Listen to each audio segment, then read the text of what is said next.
and to die is gain. Ang mabuhay ay si Kristo, pero ang mamatay ay pakinabang. Never si Paul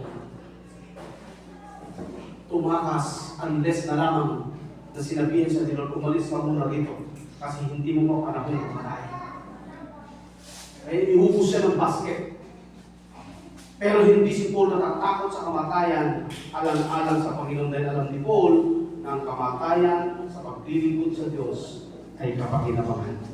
Pero ang mamatay, hindi ko rin ang mamatay na wala kay Kristo, ang mamatay na nagbubuhay sa kasalanan, ang pumanaw sa mundo ito na walang relasyon sa Diyos, ang mamatay ka na hindi mo pa naiaayos ang sarili mo, ito ay kalugihan. Dahil habang buhay kang magdurusa sa walang hanggang kapahamakan sa impyerno.